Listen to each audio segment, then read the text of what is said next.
मेरे ऑफिस में एक दिन बॉस ने मुझे डांट दिया और मैं गुस्से में आके दारू वगैरह पी के उसे कॉल पे बात कर रहा था, तो मुझे समझा रही है, कह रही है बेबी आप गुस्सा मत हो, अपना खून मत जलाओ, मैं आपके बॉस की पिट्टू कर दूंगी।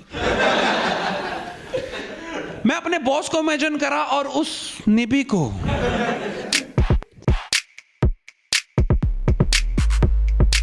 तो देख रहे हो आप लोग आजकल के निभा निभी कैसे प्यार व्यार कर रहे हैं यार, और हम लोग ना जल रहे हैं इनसे। सच बताऊं तो ऐसा नहीं है कि हमें इनको कोई सबक सिखाना है कि नहीं ये उम्र तुम्हारी पढ़ाई की है, नहीं। हमें बुरा लग रहा है कि हम इस उम्र में साला पढ़ के जिंदगी खराब कर चुके थे, हम कर ही नहीं पाए इनकी तरह मौज यार, और ये सच्चाई है यार। और आप लोग देखोगे ना यार, निभा निभी का प्यार बहुत ही स्पेशल है। मतलब ये मुझे तब पता चला जब मेरे से एक निबी पट गई। हाँ यार निबी, मैंने मना किया उसे कि मैं तुझसे बहुत बड़ा हूं, कहती है नहीं मेरे लिए तुम बाबू हो।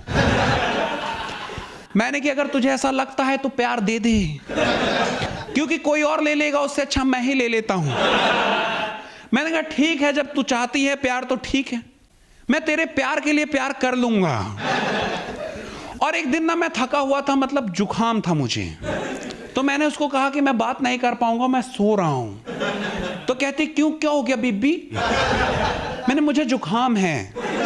तो वो एक इमोजी भेजती है किसी की, कि मेरे बाबू के नोच पे किसी। अब ठीक हो गया बाबू? मुझे समझ नहीं आया खेल, क्योंकि मुझे प्यार का मतलब प्यार ही समझ आता है, लेकिन अब ये डॉक्टर का खेल चल रहा है। अगर आपने वहां पे बोला कि नहीं तुम पागल हो, किसी से कभी बीमारी ठीक नहीं होती, तो आपसे वो ब्रेकअप कर लेगी, क्योंकि उसने पहले भी कितने ही निभाओं को ऐसे ठीक करते आई है। तो मुझे समझ नहीं आया, मैंने कहा नहीं हुआ ठीक। 4 दिन उसने बात नहीं की, मेरी बीमारी बढ़ती चली गई। फिर उसके बाद से जब भी वो मुझसे बात करती और मैं बोलता कि मेरे सर में दर्द है, वो एक किस्सी भेजती कि ठीक हो गया मेरा बीपी, तो मैं बोल देता कि हाँ ठीक हो गया। अब एक बार मुझे ना सच में बहुत ज्यादा बीमार हो गया, मुझे बुखार हो गया था टाइफाइड का, और मैं बिस्तर पे पड़ा था और मेरी बेबी ने मुझे किसी भेजी कि बेबी अब कुछ आराम हुआ? मैंने कहा नहीं आराम तो नहीं हुआ, पर थोड़ा ठीक हुआ है। तो उसने पूरी एक लाइन बना के भेज दी कि अब ठीक हुआ।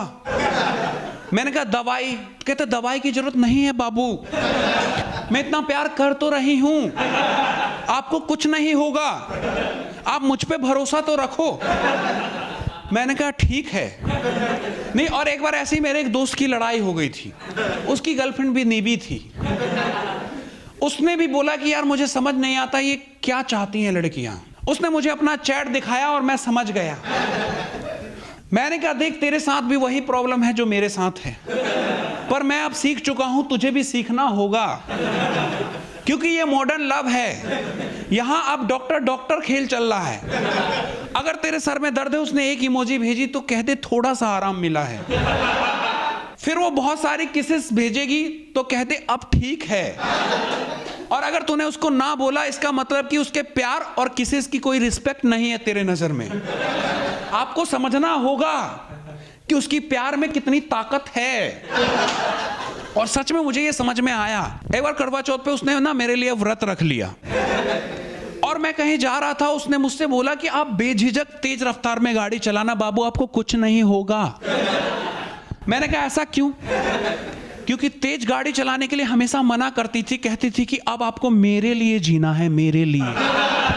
बाबू आपकी जिंदगी आपकी नहीं है, क्यों नहीं समझते, अपना ख्याल क्यों नहीं रखते?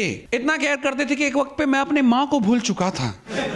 तो कहती है तुम आज कैसे भी चलाओ आपको कुछ नहीं होगा।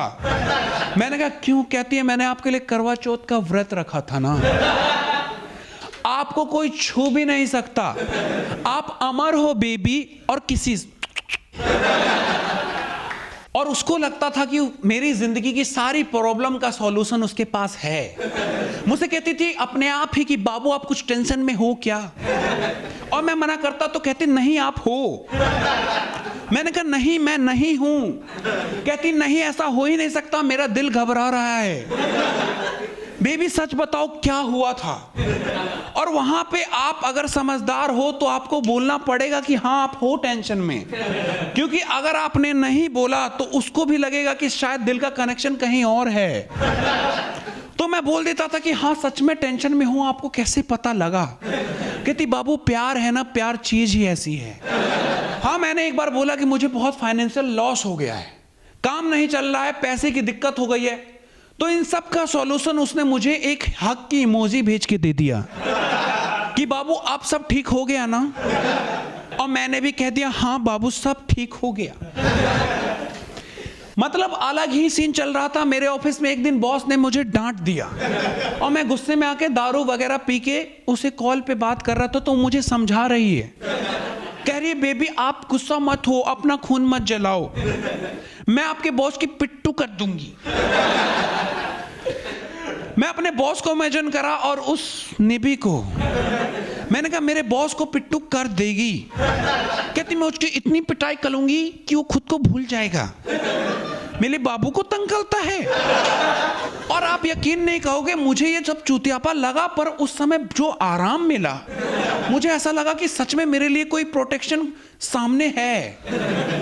मैं उसको मानने लगा था और मैं कई प्रॉब्लम को बताने भी लगा था। मेरे दोस्तों से लड़ाई होती तो मैं उसको फोन करके बोलता कि बाबू उसने मुझसे ऐसे कहा। तो वो कुछ नहीं कहती, सिर्फ माथे को चूमती और कहती कि कोई बात नहीं बाबू, मैंने विश मांगा है, वो खुद आपके पैरों में गिरेंगी। उसको लगता था कि हर प्रॉब्लम की सॉल्यूशन उसके पास है। हाँ वो कभी भी कॉल कर देती थी, आप इंपॉर्टेंट मीटिंग में भी हो तब भी वो कॉल कर देती थी कि बाबू मुझे एकदम से घबराहट हुई कि आप प्रॉब्लम में हो। मैंने कहा प्रॉब्लम में हूं पर ये प्रॉब्लम मीटिंग है और मीटिंग अटेंड करने दे वरना सच में प्रॉब्लम हो जाएगी। पर वो निबी थी, उसको समझ नहीं आता था। वो कहती थी बाबू पैसे से क्या होता है, प्यार से पेट भर दूंगी ना। बाबू आप पैसों के पीछे भागती रहती हो, मेरे साथ कुछ वक्त गुजारो तो बाबू।